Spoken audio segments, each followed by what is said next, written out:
Radhe Radhe everyone, स्वागत है आप सभी का। तो दोस्तों, जिस प्रकार बैसाख मास के समान कोई मास नहीं, सतयुग के समान कोई युग नहीं, वेद के समान कोई शास्त्र नहीं और गंगा मैया के समान कोई तीर्थ नहीं, उसी प्रकार से अक्षय तृतीया एक ऐसी तिथि है कि इसके समान कोई भी तिथि नहीं होती।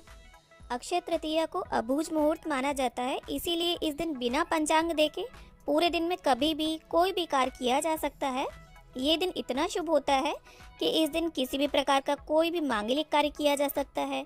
कोई भी अगर प्रॉपर्टी इत्यादि आप खरीदना चाहते हैं, वाहन खरीदना चाहते हैं या सोना चांदी या किसी भी प्रकार की कोई महंगी धातु आप खरीदना चाहते हैं तो उसे आप आज के दिन खरीद सकते हैं। या कोई भी मांगलिक कार्य अगर आप करना चाहते हैं, विवाह, गृह प्रवेश, मुंडन संस्कार, तो ये सभी कार्य आप बिना मुहूर्त दिखाए आज के दिन कर सकते हैं। अक्षय तृतीया का पूरा दिन बहुत शुभ होता है और खरीदारी करते समय आप केवल राहु काल में खरीदारी ना करें, उसका समय भी मैं आपको बता दूंगी।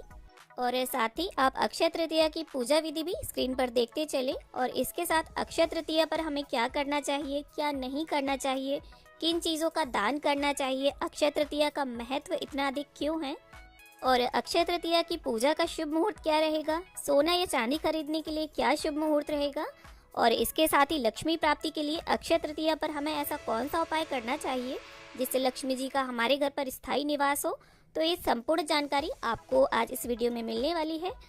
तो दोस्तों, अक्षय तृतीया के दिन किए गए कर्म का जो अक्षय फल है वो हमें जन्म जन्मांतर तक प्राप्त होता है।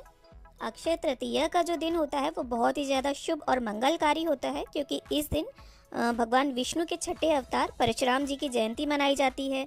हयग्रीव अवतार भी इसी दिन हुआ था और आज के दिन ही बद्रीनाथ धाम के कपाट भी खुलते हैं और आज के दिन ही भगवान विष्णु के चरणों से धरती पर गंगा जी अवतरित हुई थी। और वृंदावन में भी बांके बिहारी जी के चरणों के दर्शन पूरे वर्ष में अक्षय तृतीया की तिथि पर ही कराए जाते हैं। तो दोस्तों, अक्षय तृतीया के दिन स्नान, दान, जप, तप, श्राद्ध और अनुष्ठान का बहुत अधिक महत्व है। तो इस प्रकार से अक्षय तृतीया पर हमें अच्छे कर्म ही करने चाहिए। इस दिन अगर संभव हो तो किसी पवित्र नदी में स्नान करें और संभव ना हो तो स्नान के जल में गंगा जल मिक्स करके स्नान इत्यादि करके और आप इस पूजन को करें। यहाँ पर आप देख सकते हैं अक्षय तृतीया के दिन लक्ष्मी नारायण जी की पूजा का विशेष महत्व होता है, क्योंकि देखिए लक्ष्मी जी का पूजन कभी भी अकेले नहीं किया जाता, या तो गणपति जी के साथ या फिर श्री हरि विष्णु जी के साथ उनका पूजन किया जाता है। और देखिए लक्ष्मी जी जिन कार्यों से प्रसन्न होती हैं वो सभी कार्य आपको आज के दिन अवश्य करने चाहिए। जैसे घर में साफ सफाई रहनी चाहिए, रंगोली इत्यादि बना लें और रंगोली ना बना सके तो अपने मेन गेट के दोनों साइड में थोड़े थोड़े अक्षत डालकर दीपक प्रज्वलित करें। और ये जो दीपक हैं ये आप देखिए या तो ब्रह्म मुहूर्त में प्रज्वलित करें या फिर शाम के समय। और जैसा कि मैंने बताया, दीपकों के नीचे आप थोड़े से अक्षत या फूल या फिर चौक पूर कर ही दीपक रखें और अपने घर को साफ सुथरा और सुगंधित रखें।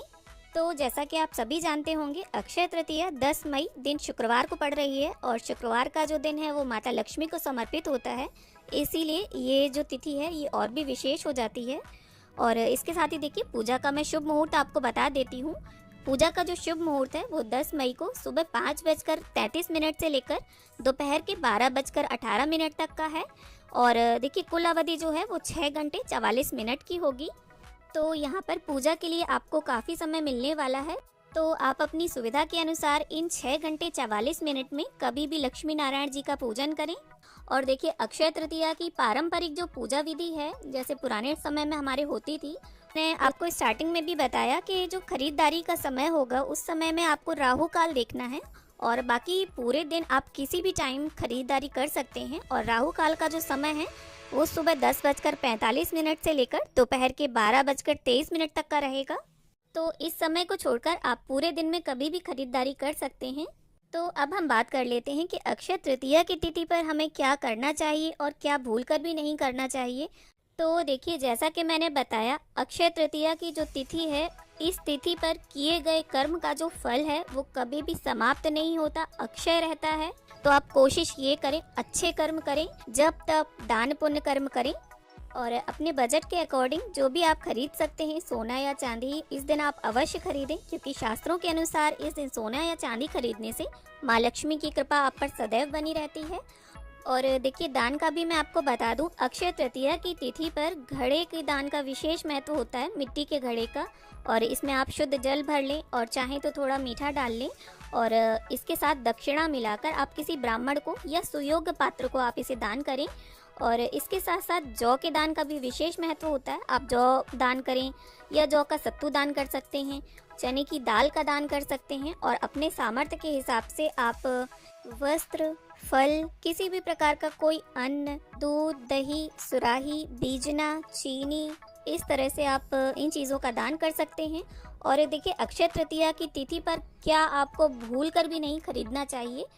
तो देखिए इस दिन आपको कांच का सामान, स्टील, लोहा, एल्युमिनियम के बर्तन, कोई नुकीली चीज़ जैसे चाकू, कैंची, सुई या प्लास्टिक का सामान, ये सभी सामान आपको नहीं खरीदना है।